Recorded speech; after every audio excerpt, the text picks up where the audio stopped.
my whole life, I was trying to figure out what's an adult. You're an adult in a scenario where nothing is expected of you, but you go out of your way to help somebody else out. That's an adult.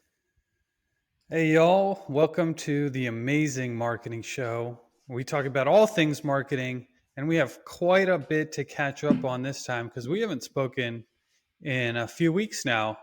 So let's get into it. I'm Dmitri Smirnov here with my co-host, Chris Gray. Chris, what's going on with you, man? Dmitri, what up, bro? It has been a long time since we've talked. I know a lot has happened. Last time we talked, you were going to have some major traveling. I had some extra curricular activities that I was planning for, which I'm looking forward to telling you all about. But I look forward to catching up here. So how you been? Dmitri, I'm tired.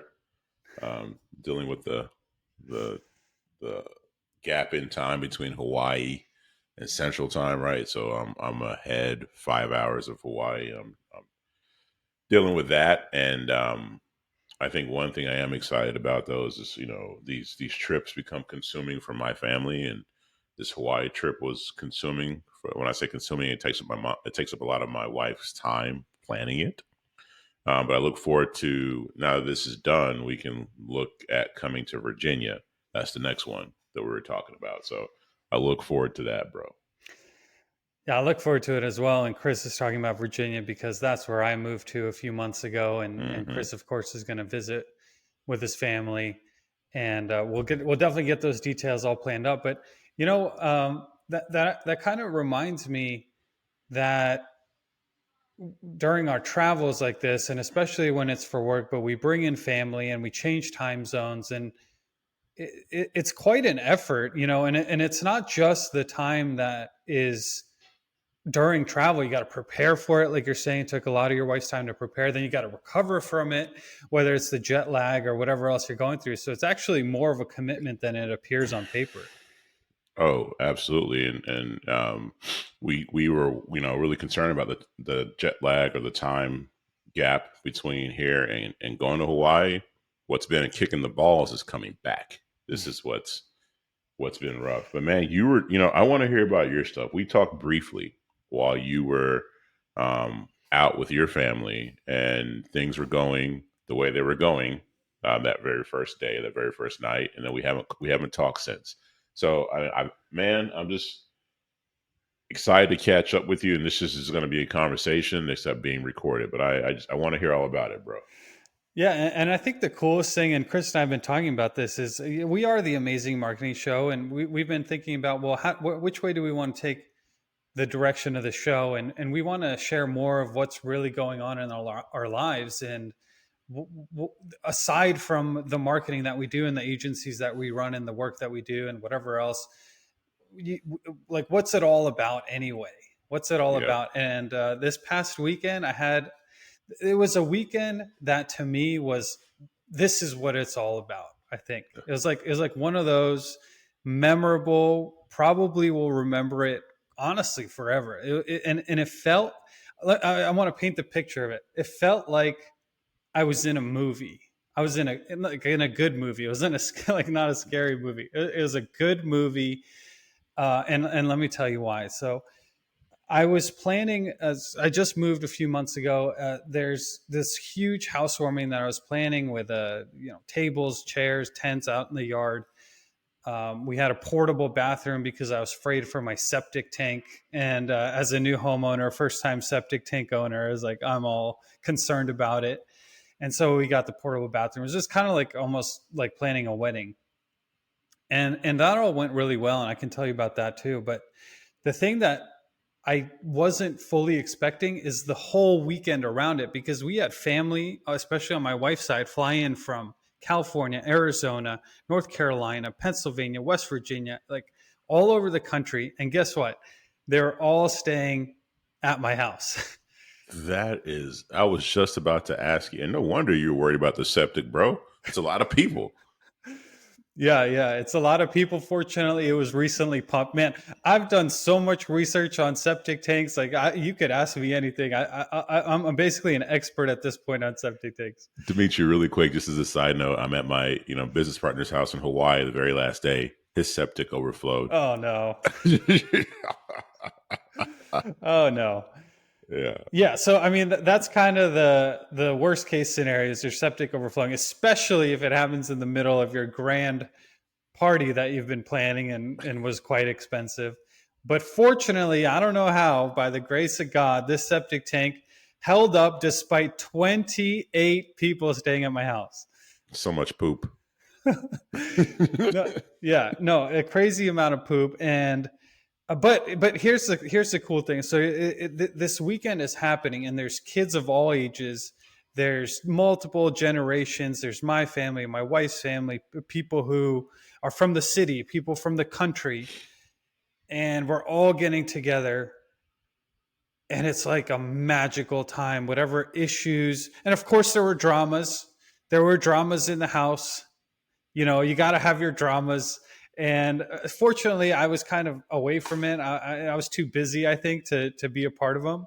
But they were interpersonal, just with a few people, and I think they even got settled. There's like major dramas that got settled by the end of the weekend. But it was, people throwing the baseball around, babies crawling around, toddlers playing at the water table, adults playing bag toss, cornhole, and music is playing, country music, and it just felt like this scene out of a movie. And man, it was a happy time. And I was like, man, okay, all this marketing stuff that we do, and the hours and the risks and everything, and for this weekend to have happened and to be able to be the one hosting it, it was a great honor and an amazing weekend.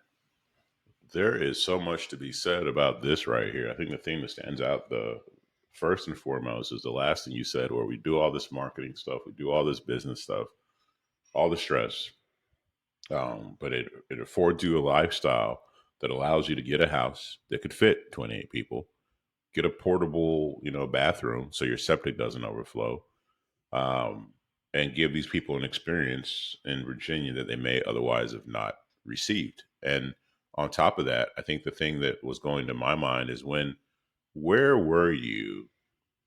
Describe the exact moment for me when you were like, hey, this is what it's all about.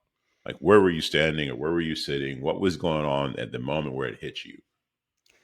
Man, the first time it hit me, because it hit me multiple times throughout the whole weekend, and I probably can't pinpoint it, but we brought over my office table over into the dining room area, so we combined the tables. And this first night, it was Friday night, we had the whole table filled with people, and we had folding chairs out. There were probably 18 people or so, because we had fewer people on Friday night than Saturday. But anyway, it was almost like the rehearsal dinner. Again, like everything was like a wedding. It was a rehearsal dinner. My parents came over. They brought the food. They cooked it. It was amazingly delicious. We're sitting at this table, and I'm overwhelmed with emotion. So I just have to keep making toast, and it's part of my culture, Yes. to do that. And I think the Americans really appreciate it. But I was overwhelmed and just kept saying stuff. And so that was the first one where everyone was sitting around, man, and it was just it was incredible. When you're making these multiple toasts, it's just happening over water, champagne, beer. How does this look? To each their own, man. As you know, I've been drinking a lot less, and I didn't have a sip of alcohol this whole weekend, but not, but others did. We had the Yeah. full stack of, we had the cognac and the whiskey and the tequila and the beers and the wines, and and there's no judgment at all on that. But for me, I was doing it with sparkling water. I'm a sparkling water addict at this point. And by the way, I think for anyone who likes beer, I was thinking about it, like, I drink a sparkling water and get that Yeah. that satisfaction, relief, and I'm like, probably at least half of that relief from a beer is just the carbonation. Yes, I completely agree. I got used to drinking a beer when I grill, and then when I get a sparkling water, spindle drift, I'm just as happy. It's the carbonation. There's something about that. Yeah, yeah, yeah. And that's that's like another subject, but something that I've been thinking on even over this weekend is what's the difference now between not drinking during these types of parties versus before drinking, and and why do people drink in the first place? And it's like because you want to have fun. And if you can learn to have the same amount of fun, and by the way, I felt tipsy. I felt tipsy probably the whole weekend, and especially during the main party. I was, I, I was acting the same way as if I was tipsy, even though it was just sparkling water, because it's really the energy that gets you high. And so that was the first time it hit you is when you're at the table and you're making these multiple toasts and you're talking a lot, you're just saying all Yes, types of stuff, yes. and you can't stop toasting. And then when else did it hit you? Yeah, I mean, the other big one, there was probably two more, but one of them was during the party because we had probably almost 100 people overall during the Wow. party, and it was just wow. And we fit everyone. And then at 7:30, we got the bonfire going. It's a big fire pit, and it's the first time we had the bonfire at this house. And we just had cut a bunch of logs. Not that there's any shortage of firewood out here, but we had some really dry ones, and this fire was burning. So, but between the games and the people eating tables, the conversations, the fire pit, the kids and their s'mores, we also had a bounce house for them. And it's like that whole thing was also another moment. And then later on, what I don't remember if it's the next day or the day after or one of them, but the whole group was everyone had something to do. Like some people were watching the kids. Somebody brought a bow and arrow, and so there was down in the pasture we were doing bow and arrow practice, and I shot a bow and arrow for the first time in my life, and I got a bullseye. And Nice. the guys were not happy about it because they knew it was my first time. Um, some people were playing the cornhole. We had a yard Scrabble game, so some of the girls were playing yard Scrabble. It's like a giant Scrabble board for the grass and these big wood pieces of the Nice. letters. And so that moment also, we had dogs running around. Man, it seriously was straight out of a movie. That's what it feels like. And um, those types of situations could go south for a number of reasons. And you said there was drama here and there, but it got resolved. The fact that you came out of this party with so much planning and effort and had the feeling and made the memories that you made, I think is super dope. And dude, you're right. This is what all this business stuff and all this hustle and bustle, or whatever. Like, what is it all for if you can't have moments like this, dude? Yeah, and you know what? This weekend after I got my rest. But I was refocused. I'm like, yes, so I want to keep doing things like this, and I'm super focused back on the work. I'm dialed in. Like today, I feel really good. Yesterday, I felt really good. And what's next? What are the next plans? How can we make each client's accounts better and better? Which we always have done, but it's a new frame and a new focus. So I'm glad for that too. Mm. Um, Anything of those, like, so that was all the good stuff. And if any of the, you said all these dramas didn't really involve you, so there wasn't anything that stood out or nothing that you really had to get involved in that you care to talk about, I should Yeah, say. well, look, like the best part about it is I made a decision that I'm not going to get involved because it really doesn't involve me personally, and I really didn't even have time for them. There's some inner family, like who's being said what to who, and I think that in a way that's part of the fun too. Like there's got to be some in all relationships. In all relationships, if there's no drama, there's no relationship. Like whether it's your spouse, your siblings, your parents, I feel like some drama, some percentage of drama, it could be different for each relationship that you have, but there's got to be some discomfort in every relationship for it to thrive. So I it's think probably a so. good thing. It's healthy, a little healthy tension. Little healthy tension. That's right. That's right. But you know what? So now we've got it's been almost a week, and we've probably got another week of cleanup ahead of us. But man, it was a good time. It was a good time.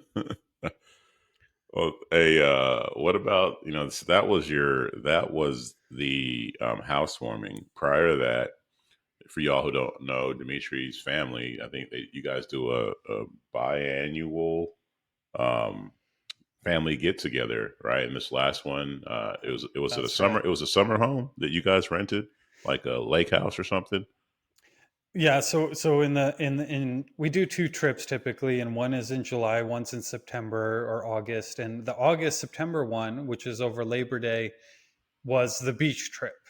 And Hmm. we've been doing it for 25, 30 years, and it actually is something that we've talked about as a group. How many years have we been doing it? And we can't actually figure out how many years it's been, but something around then. And just like at my house, at these rental houses, we just pile families into rooms, and so it's super packed, and it's amazing fun, but quite a challenge this time. I will say it was quite challenging, and really tested me because the kids were not sleeping. We were all sleeping in the same room. There was the box springs were creaking and waking one of them up, wake the other one up, and then the house is not baby proofed or anything. So it's not like at my house we can kind of let the kids do their thing, especially in the playroom. At a different house, it's always watching them because you're concerned for their safety.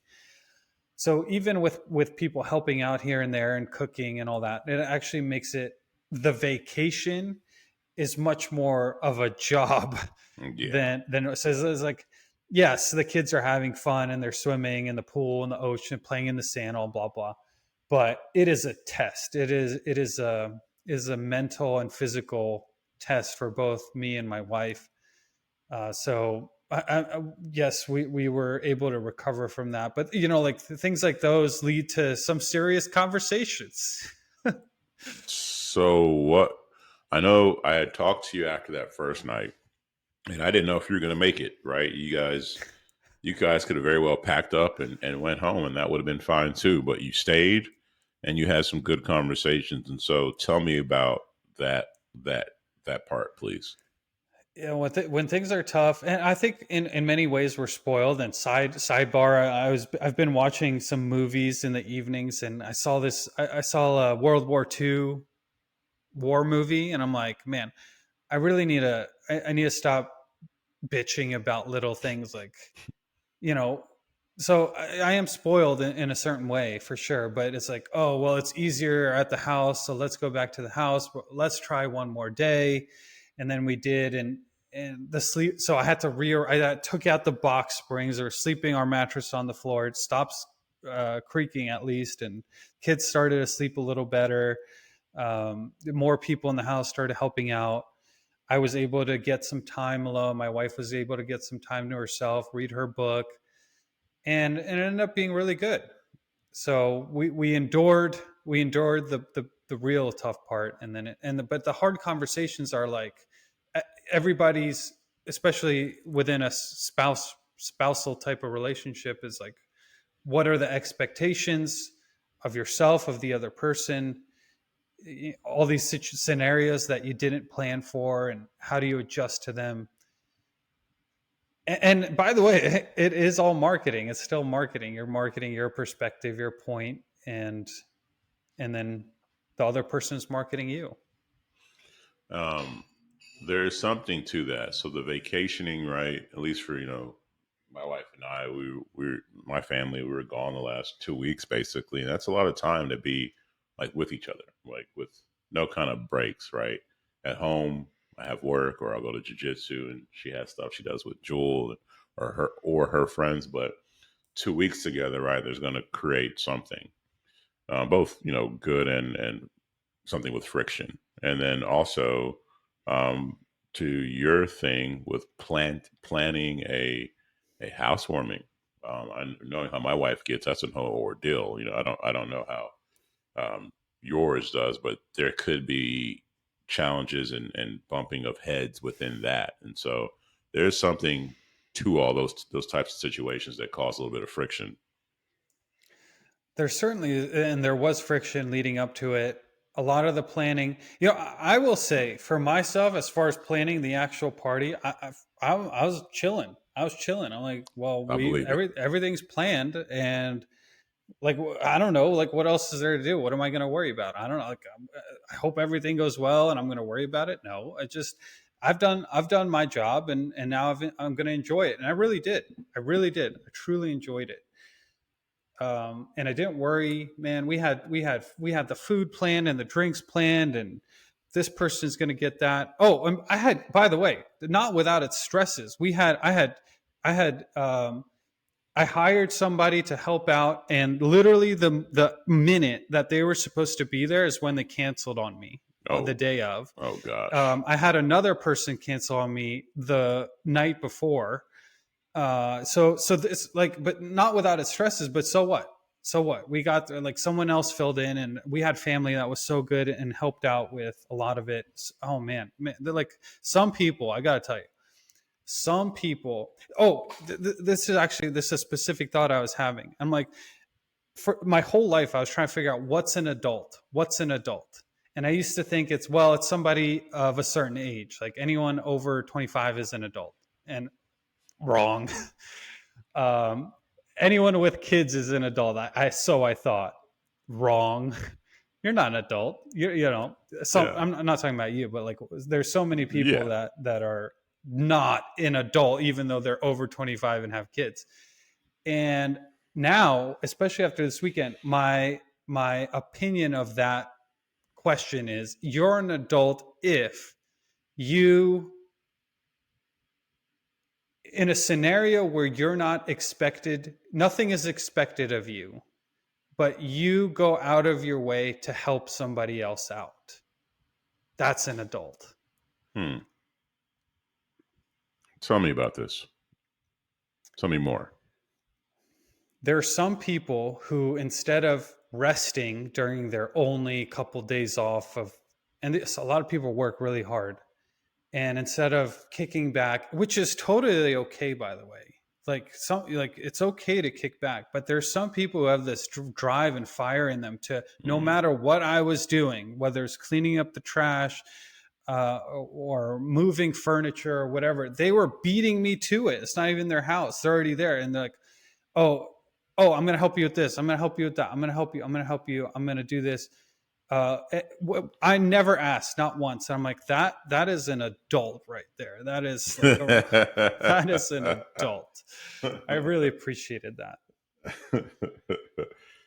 It's always nice to have somebody help out with the cleaning and the rearranging. And like you said, you still have a week of cleaning to do, but it could be worse if nobody helped you really pick up. And I understand that our house is the house that hosts most people, and fully aware of who the adults are and who are the See, I people who mean, could don't you care agree? less. Don't you agree with that? I completely agree. Completely agree.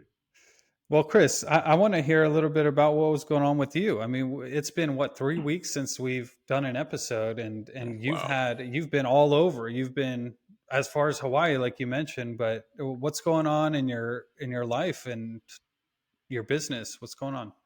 Interesting. So there's so much. I think the thing that immediately stands out is we went to Arizona first, then we went to Hawaii. And the thing that stood out was the experience with my daughter. And so in Arizona, we go there and she gets, we get compliments on how mature she is and well behaved she is, and so on and so forth for her age, right? 7 years old. We go to Hawaii and then we get kind of the opposite, where it wasn't like, hey, our child's bad, but it was like, hey, there's a lot of opportunity there for you as parents. Your kids stepping on you, basically. Thing. And so it was two different experiences. One in Arizona where like, hey man, she's amazing, and then the one in Hawaii, I was like, hey man, you guys got some work to do or whatever. And so it was very interesting feedback, both those experiences, and then it comes down to I was grateful for the feedback from both of those situations, and it got me thinking, Dmitri, where I grew up in a militant type style household when I was a kid, you know, and you're first generation too, so you get how it is growing up with immigrant parents. It's different, just different. Um, and I didn't want to do that with my daughter, right? I wanted her. She's just a little human. Her opinion does matter, even if she doesn't know what she's talking about. Like she's bringing up her feelings, and they need to be at least heard, right? So, anyways, I feel like, and you tell me how you feel here about this. Is like my daughter will push back and even back talk and just say stuff that would have got my ass beat as a kid. Um, and that should not be a consistent normal thing where it's 100% pushback. But I'm coming to the thought, Dimitri, where I don't mind a little bit of insolence. I think it kind of what you were talking about earlier.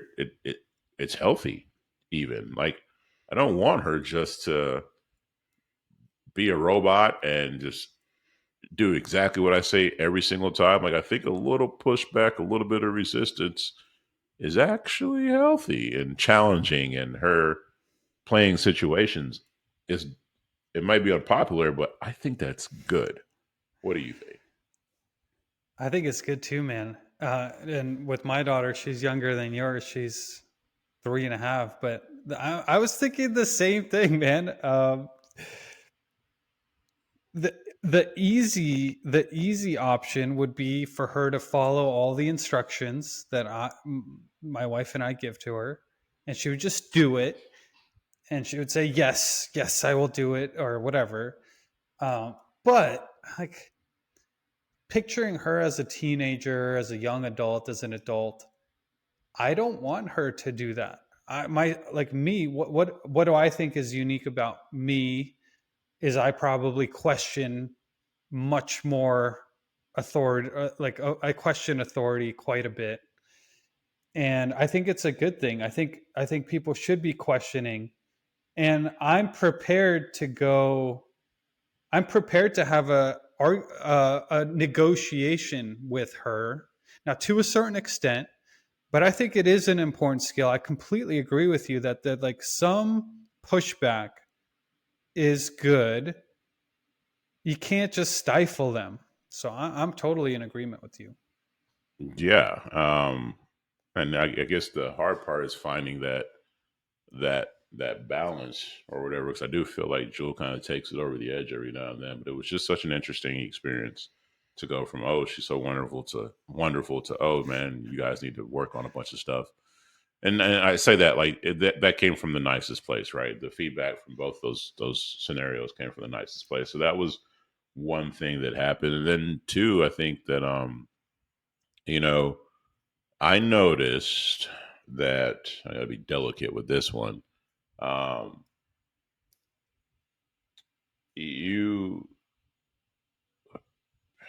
sometimes people could be more apt to talking about all the negative shit that's going on with a trip, right? Like we've been gone for 2 or 3 weeks, and I've heard some conversations or whatever, and I'm like, you would think from this conversation that all we did was a bunch of negative shit. Like all nothing but bad stuff happened. Don't get me wrong, some tough stuff happened. Like when I say tough, just challenging, right? Not optimal, right? We get like for example, we got to when we were at Oahu for a bit to see my business partner, and then we hopped over to Kauai. And when we hopped over to Kauai, we went to go check in. The code wasn't working because the little box thing was broke. And it was a pain in the ass, right? I was like, we're tired. We're sitting in the hot, condo hallway. We've been traveling. We're just tired. Blah blah blah. It was not fun, right? But we're in Hawaii, sitting at a condo hallway in Hawaii on one of the most beautiful islands. And the situation actually ended up getting resolved faster than it would have had we not gotten creative, right? And so we ended up getting a key from the condo people, but we didn't have the code. And I think my wife, he was really frustrated that we didn't have the code. So although we had a key to get in, a lot of the focus was we don't have the code yet. We don't have the code. We don't have got the fucking key. Like we're in. And so, but things like that happened. Um, and it's like, and even for me, it's like you have this amazing trip, and when people ask you stuff, I have to be cognizant of not bringing up the negative shit. So it's like, why is that? Like, we were in Hawaii, man, and there's some, everything wasn't optimal, but we were in Hawaii. Like, just being there by itself is a huge win, and nobody died, nobody got hurt, nothing major. Like, so I don't know. That was another observation of mine is people's perceptions of trips when they come back, and it might just be, Perry talks about this is a marketing thing where nobody wants to hear about the good shit, man. Everybody just wants to hear about the negative shit. Um, and that's a transferable thing, like you just had a phenomenal housewarming thing, like phenomenal memories that you will never forget, and people in your family will never forget, right? But it had you come on here and talked about, like, oh man, I had my septic overflowed, and the people who were supposed to help me didn't help, and the food was shitty, and da da da. All of a sudden, people zoom in more or something, like, I don't know. I'm kind of rambling now, but that's an observation I had coming back from the trip. Yeah, I see what you mean. And I mean, there's always going to be some positive and negative, and maybe this is an interesting marketing discussion to have. Is which one? I mean, you're making the case. It sounds like people are more interested to hear the negative one, the negative side. So let's say taking it from this podcast getting more listeners, something like that. Maybe it'd be better for us to only talk about the negative or mostly about the negative, and then on the plus on the private side we'll talk about the positive. On the other hand, there's a lot of influencers who people will accuse of only showing the positive. It's like, hey, how come you're not showing any of the negative? Yeah. So I don't know, what do you think about that? I think,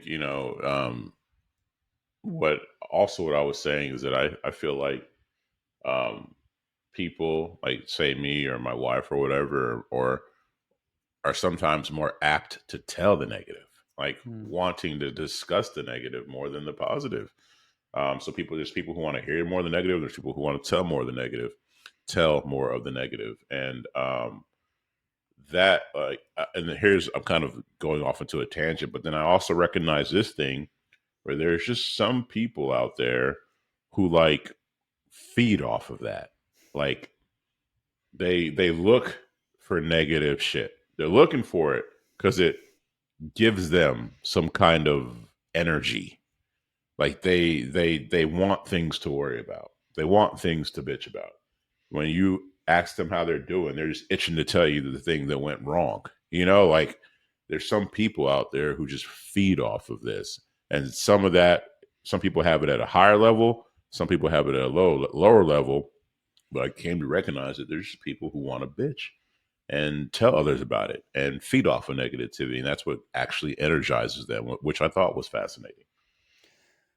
Yeah, it is fascinating, and it starts to spark this thought in my head about if I were to market or if I were to sell some type of trip related service or good, what can I do so that the people that buy it talk about the positive thing to others? Like if I were a travel agent, how do I, like, we know good and bad things will happen, but what is there something that I can do where it's the positive that's going to stick out, that and it's something, because I don't want people talking about the negatives if it is a reflection of my business. So I wonder how I would do that. Yeah, I have no clue. I Yeah, I don't have a valid answer for that. That's a good question.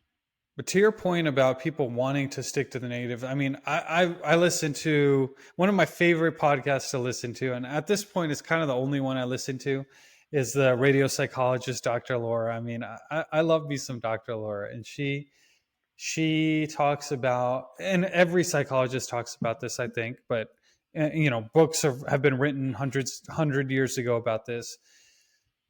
But there is some sort of reward for people feeling sorry for you or talking about the negative, maybe sharing also in their negative, and so there is some kind of reason aside from being a Debbie Downer or whatever.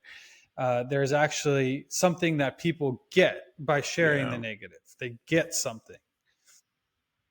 Yeah, and yes, and I've come to see that more. And I'm not talking about my wife, just to be crystal clear. It's just some conversations that spawned as a result of things that happened in Hawaii. And I'm looking at other people. I'm like, man, you really are digging this negative shit. Like you're eating this up. Like, um, and I don't know. So I found that interesting as well. And then I think, the very last thing that happened was it was really good for me to go see my business partner.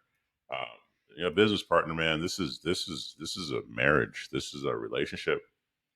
And my business partner and I, when he lived here in Keller with, not too far from me, we would see each other. We would work shoulder to shoulder when we could. Um, but he moved to Hawaii like almost 5 years ago or so, and so I talk to him almost every day. Like almost every day we're talking, but it's different when you're there together Mm-hmm. and you're working out together. And we fought each other in jujitsu, and I'm watching him in his element as a dad. He's watching me in my element as a dad and as a husband and as a father too. We're all kind of doing life together or whatever. And it was just a good bond, bro. It's kind of like when me and you link up at the events for Driven or something, when we get the opportunity to actually sit and talk or break bread or have a drink or something. I don't know, I'm drinking something, you're drinking water or whatever. But like when we're just sitting there talking face to face, there's something to that. And I had the opportunity to do that with my business partner, which was super dope. And it made me realize how grateful I am to have a business partner that is cool and that I enjoy and that I can trust. Still do all the paperwork stuff, right? But at least I can I trust this guy has the best interest for me and my family, and he knows I have it for his. There's so much value in the personal reconnection, no matter how often you talk to somebody. It's going out, flying out to see them, even in good times. Like go out, check the box. It matters. It matters. Yeah, Yeah, that and like we talk about this all the time with the AI stuff, and man, I'm out there talking to people, and like recently we did a pottery thing for my wife's birthday. We made awesome. pottery, and the pottery lady's telling us she's booked out like crazy, and she's selling out courses. She's out in the digital marketing world now because she's selling tens of thousands of dollars in a weekend of pottery stuff because people are so into these real life experiences again, doing something with your hands with other people in person. COVID completely changed the game. Now, technology was driving this forward already, but the handmade toys that are $40 versus the $4 that you get from China, the what's another big one? Like bird watching in groups that guys like doing it, woodworking, growing like crazy. The in person stuff matters more than ever now, I think. It's weird, right? You have this thing where the world's never been smaller as far as information goes, and political this, political that, and so the fact that there's so many avenues to communicate. I feel in some ways that we've never been so splintered, fractured, and different opinions and different ways of life. Like it's quite evident. It's pretty strong because the world is smaller now. But at the same time, there's never been a greater need for um, people.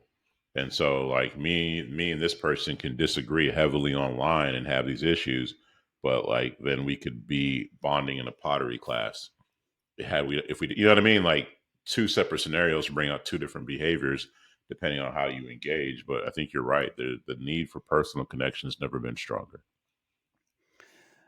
Even with politics, and during our break there was the presidential debate, and a Yeah, friend of mine invited me to an in-person debate watch party. interesting. Yeah. Did you go? Oh, I went. Tell me about Well, this. first of all, the setup was incredible. Like this guy could sell seats to this thing if he wanted to, because he had all the snacks. He had the fire pit going. This is outside in his back patio. he had a giant projection screen. He had the speaker set up. It was like the Super Bowl watch party, Oh, but it was for the debate. And everyone came in, got their plate, sat down, and then we watch it. And it's the same way as watching a game. People start calling things out, like like the moderators are like the referees, and people are screaming at the referees because they think that was like a cheap shot or like a wrong call, wrong moderation. And then the two main players of the presidential candidates and the different people who are rooting for them. And then in commercial breaks, we talk about everything that we think. And then of course afterwards, it was a really fun experience. I got to tell you, with with how much the people there disagreed with each other oh, that's because it awesome. was in person. Because it was in person, we had that same experience you just talked about. We bonded over pottery, and still we disagreed on many points, but we heard each other. We heard each other, and we shook hands, and we were all happy to be there. Circling back to something you kind of help open this episode up with is again that tension. It's healthy, man. Like if you're not able to argue about something and disagree, then are you really friends? This is the point. This is the point of it. Is True.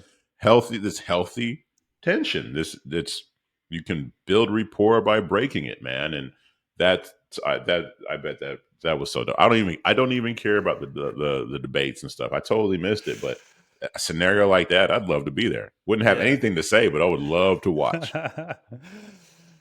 It was so much. And by the way, the food was really good. People brought, it was like a potluck style, plus he made some, it was, and like not just chips and stuff. I'm talking about full like grilled chicken and corn and like full meals. So people were fed. Man, breaking bread together, something to bond over, something to argue about, like that's perfect. Like perfect, dude. It really is. Well, man, I look forward so much to breaking bread over here whenever you do come over. We're excited to have you. That's going to be that checking of the box, the mandatory checking of the box, the visiting and staying Yes. here. It'll be so fun. Um, man, it's really good catching up with you. Missed you. So nice talking to you. Man, good catching up with you. Missed you, homie. And thank you guys for listening. Peace.